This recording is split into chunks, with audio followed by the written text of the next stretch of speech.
Subscribe করো commerce lesson এবং bell icon press করে প্রতিটি ভিডিওর প্রথম দর্শক হওয়ার সুযোগ পাও। আজকের ভিডিওতে আমরা ভাষা অংশটা থেকে বাংলা ভাষার উদ্ভব ও ক্রমবিকাশ থেকে 25টারও বেশি এমসিকিউ নিয়ে আলোচনা করব। তোমরা যারা এর আগের ভিডিওটা অর্থাৎ বিশ্বের ভাষা ও ভাষা পরিবারের এমসিকিউ এর ভিডিওটা দেখোনি, তাদের জন্য ভিডিওর লিংক ওপরের আই বাটনে দেওয়া থাকলো। তাহলে আর কথা না বাড়িয়ে শুরু করা যাক। বাংলা ভাষার জননী হলো, এটার অ্যান্সার হবে মাগধী অপভ্রংশ অবহট্ট। আনুমানিক যে সময় বাংলা ভাষার জন্ম, তো এটার অ্যান্সার হবে 900 খ্রিস্টাব্দ। বাংলা ভাষার প্রাচীনতম নিদর্শন হিসেবে ধরা হয় যে রচনাকে, তো এটার অ্যান্সার হবে চর্যাপদ। চর্যাপদ ছাড়া আর যেসব প্রাচীনতম গ্রন্থে বাংলা ভাষার নিদর্শন আছে, তো এটার অ্যান্সার হবে অমরকোষ, বিদগ্ধ মুখমণ্ডল, শেখ শুভোদয়া ইত্যাদি। তো তোমাদের যা অ্যান্সার অপশন থাকবে সেখান থেকে চুজ করতে হবে। প্রাচীন বাংলার সময়কাল, তো এটার অ্যান্সার হবে 900 থেকে 1200 খ্রিস্টাব্দ। মধ্য বাংলা যতগুলি পর্যায়ে বিভক্ত, তো এটার অ্যান্সার হবে 2টি। আদি মধ্য বাংলার সময়সীমা হলো, তো এটার অ্যান্সার হবে 1250 থেকে 1500 খ্রিস্টাব্দ।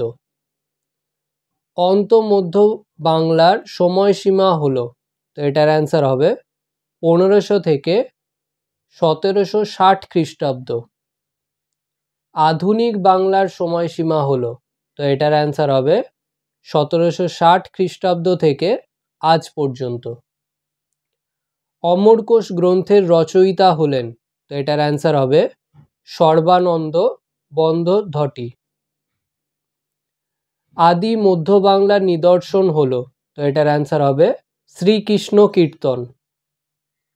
অন্ত মধ্য বাংলা ও আধুনিক বাংলার মধ্যে সবচেয়ে বড় পার্থক্য হলো, তো এটার অ্যান্সার হবে গদ্য রীতিতে, অর্থাৎ গদ্য লেখার যে নিয়ম সেটাতে।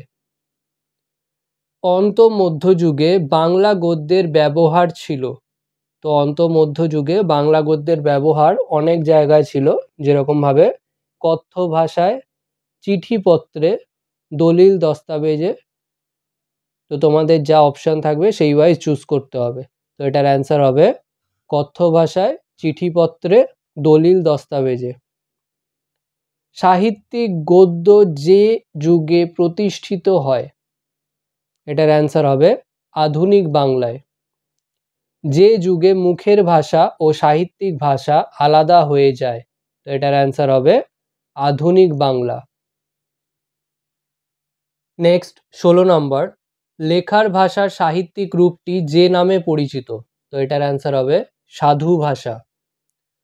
সংস্কৃত ব্যাকরণের একটু ইতস্তত করিয়া তাহাকে বাংলায় ব্যাকরণ নাম দেওয়া হয়, মন্তব্যটি করেছেন, তো এটার অ্যান্সার হবে রবীন্দ্রনাথ।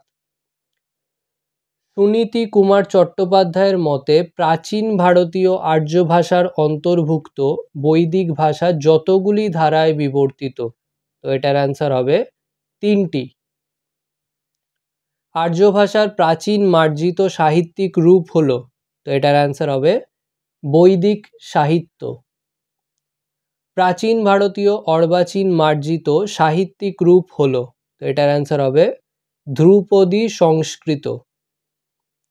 বৈদিক ভাষার 3টি ধারা হলো, তো এটার অ্যান্সার হবে সংস্কৃত, পালি ও প্রাকৃত।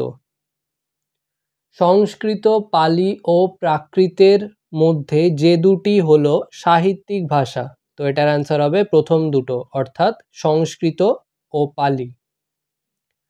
সংস্কৃত ও পালি ভাষার বিবর্তনের সম্ভাবনা কম, কেননা এটার অ্যান্সার হবে এগুলি সাহিত্যিক ভাষা। সংস্কৃত বাংলা ভাষার অতি অতি অতি বৃদ্ধ পিতামহী, মন্তব্যটি কে করেছেন, তো মন্তব্যটি করেছেন হরপ্রসাদ শাস্ত্রী। সুনীতি কুমার চট্টোপাধ্যায় ও সুকুমার সেনের মতে বাংলা ভাষার জননী হলো, তো এটার অ্যান্সার হবে মাগধী অপভ্রংশ। বাংলা ভাষার কুলজি প্রবন্ধের রচয়িতা হলেন, তো এটার অ্যান্সার হবে সুনীতি কুমার চট্টোপাধ্যায়। সুনীতি কুমারের মতে ভারতে আর্য বসতির আগে যে ভাষার প্রচলন ছিল, তো এটার অ্যান্সার হবে অস্ট্রিক, দ্রাবিড়, ভোটচিনীয় ইত্যাদি। তো এখানে তোমাদের যা অপশন থাকবে সেই ওয়াইজ চুজ করতে হবে, তো এটার অ্যান্সার হবে অস্ট্রিক, দ্রাবিড়, ভোটচিনীয়। বাংলা শব্দ ভাণ্ডারের অন্তর্গত অনার্য শব্দগুলি যে নামে পরিচিত, তো এটার অ্যান্সার হবে দেশি শব্দ। আজকের ভিডিও এখানেই শেষ। ভিডিওটা ভালো লাগলে লাইক করো, বন্ধুদের সাথে শেয়ার করো। যদি কোনো প্রশ্ন থেকে থাকে অবশ্যই কমেন্ট সেকশনে জানাও, এবং এই ভিডিওটা থেকে যদি নতুন কিছু শিখে থাকো তাহলে অবশ্যই সাবস্ক্রাইব করো এবং দেখতে থাকো কমার্স লেসন।